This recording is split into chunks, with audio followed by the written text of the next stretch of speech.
আগামী 30 বছর যদি বিশ্বে কোনো তেল নাও থাকে, ওরা চলতে পারবে, প্লেন উড়াইতে পারবে। ওদের মিলস বন্ধ হবে না, ফ্যাক্টরি বন্ধ হবে না, ওদের ইন্টারনেট সেকশন বন্ধ হবে না, বিদ্যুৎ বন্ধ হবে না, ওদের কোনো কিছুই বন্ধ হবে না, কোনো প্রযুক্তি বন্ধ হবে না। এত তেল তারা এখন রিজার্ভ করলো কি দিয়ে? ওর দেশে ছাপানো বিনামূল্যের ডলার দিয়ে।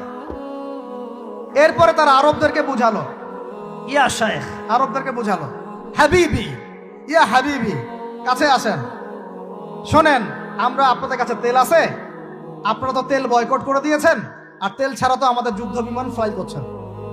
তেল তেল কাদেরকে দিয়েছে আল্লাহ পাক? মিডল ইস্ট আরবকে দিয়েছে, ঠিক আছে? এখন হাবিবিকে বলা হচ্ছে যে আপনারা তো তেল বয়কট করে দিলেন।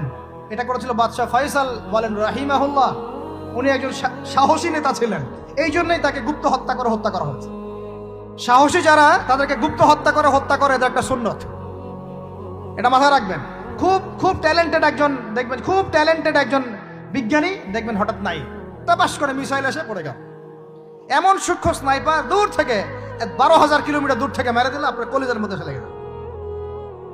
এগুলো জেনে বুঝেই আমরা প্রতিদিন সকাল করি, সন্ধ্যা করি, আলহামদুলিল্লাহ। কারণ অ্যাটলিস্ট আপনাকে তো জানতে হবে। জেনে নেন, পরে আপনারা চিন্তা করবেন যে কিভাবে লাইফ লিড করবেন। ফাযাক্কির ইন্নামা আনতা মুযাক্কির, আপনি উপদেশ দিন, শুধু আপনি উপদেশ দাতা। লাস্তা আলাইহিম বিমুসাইতির। ফাযাক্কির ইন নাফাআতিয যিকরা সায়াযাক্কারু মান ইয়াখশা, যারা আল্লাহকে ভয় করে তারা ফিরে আসবে ইনশাআল্লাহ। তো যেটা বলছিলাম, বাদশা ফয়সাল একদম বয়কট করে দিলেন। এবার ওরা এসে বুঝাচ্ছে যে তেল ছাড়া তো আমাদের চলছে না। এদিকে ওদের ডলারের মান কমে যাচ্ছে, মুদ্রাস্ফীতি হচ্ছে, ইনফ্লেশন হচ্ছে।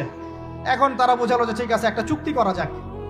যুবকরা ভালো করে শোনেন, এগুলো জানেন না বলেই অনেক সময় আপনি সহি সহি বলে সহি ভুল পথে যাচ্ছেন। ভাই, সহি পথেই যাচ্ছেন, বাট এটা সহি ভুল হয়ে যাচ্ছে। ওরা বুঝাতে পারছি?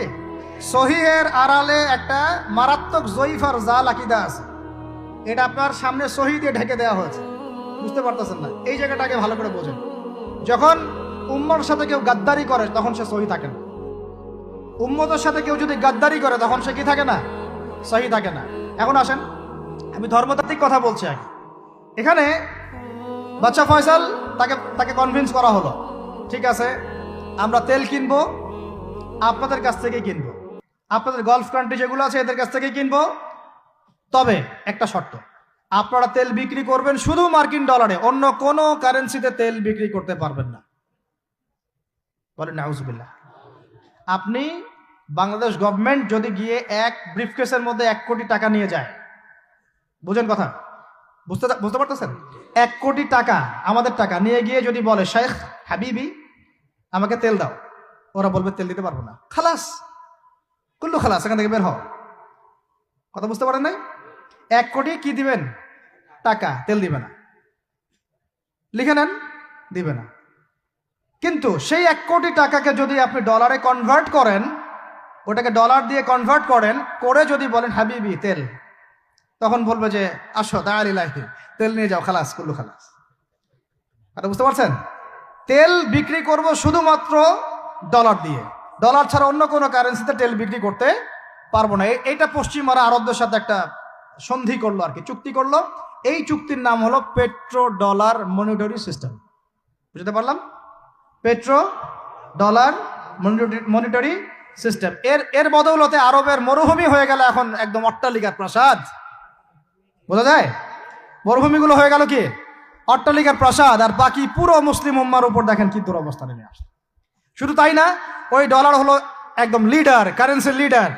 এখন ওই ডলার তেলের মান নির্ধারণ করবে, আপনি টাকা দিয়ে করতে পারবেন। সারা বিশ্বের সবচেয়ে বড় অর্থনৈতিক জুলুম হচ্ছে এই পেট্রো ডলার মনিটরি সিস্টেম। এর চেয়ে বড় কোনো জুলুম হয়নি অর্থনৈতিক জীবনে। এখন অনেক ওলামায়ে কেরাম আছেন আপনারা এখানে, আমি জানি উপস্থিত, আপনারা একটু ফিকহের কিতাবগুলো মোতালা করে আমাদেরকে একটা ফতোয়া দিয়েন যে এইরকম মনিটরি সিস্টেম প্রণয়ন করা জায়েজ না নাজায়েজ। এটা আপনারা ফতোয়া দিয়েন, আমি ফতোয়া দিতে পারবো। আমি অর্থনৈতিক ভাষায় বলতেছি যে এই মনিটরি সিস্টেমটা পুরো বিশ্বে জুলুম নিয়ে আসছে। এখন আদতে, এখন শোনেন এই অংশটুকু শোনেন, তারপরে আমি শেষের দিকে চলে আসতেছি। আদতে এতে পশ্চিমাদের লাভ কি হয়েছে শোনেন। আমার কাছে এই যে ডলার, এটা আমি ছাপাই আমার দেশে, আমার কারখানায়। আমার খরচ হচ্ছে কাগজ, আমার খরচ হচ্ছে মেশিন, আমার খরচ হচ্ছে কালি। বোঝা যায়? বোঝা যাচ্ছে? আচ্ছা, এখন সেটা আমি বানালাম, ছাপালাম, গিয়ে আমি আরবকে দিলাম, তেল দাও। ওরা এই কাগজের টাকাটা নিল, নিয়ে রিজার্ভ করলো, করে মূল যে তেল, এই তেলটা মনে করেন তেল বা সোনা, তেল বা সোনা একই কথা, কারণ সোনার ফাংশন প্লে করছে এখন তেল। এখন তো যেহেতু গোল্ড দিনার নাই, দিরহাম নাই, এই তেলটা তারা নিল, নিয়ে ওদের দেশের আন্ডারগ্রাউন্ডে বাংকার আছে, গ্যালনকে গ্যালন তেল রিজার্ভ করতে থাকলো। এমনভাবে রিজার্ভ করতে থাকলো যে বিগত আগামী 30 বছর যদি বিশ্বে কোনো তেল নাও থাকে, ওরা চলতে পারবে, প্লেন উড়াইতে পারবে। ওদের মিলস বন্ধ হবে না, ফ্যাক্টরি বন্ধ হবে না, ওদের ইন্টারনেট সেকশন বন্ধ হবে না, বিদ্যুৎ বন্ধ হবে না, ওদের কোনো কিছুই বন্ধ হবে না, কোনো প্রযুক্তি বন্ধ হবে না। এত তেল তারা এখন রিজার্ভ করলো কি দিয়ে? ওর দেশে ছাপানো বিনামূল্যের ডলার দিয়ে। এবং সেই ডলারটা আমরা নিলাম, নিয়ে আমরা মাশাআল্লাহ অট্টালিকা নির্মাণ করলাম, আর মনে করলাম যে মাশাআল্লাহ আমি তো খুব ধনী হয়ে গেলাম, সমৃদ্ধি অর্জন করলাম। আদতে এখানে পশ্চিমাদের সবই লাভ। আমরা বলি না জালাও তাই কদু, আমরা বলি আম গেল সালাও গেল, তাই না? এখানে আমও তাদের, সালাও তাদের। আদতে আমাদের কিছু নাই। আপনারা হাসতেছেন, কিন্তু এইটা হচ্ছে সারা বিশ্বের সবচেয়ে বড় জুলুম।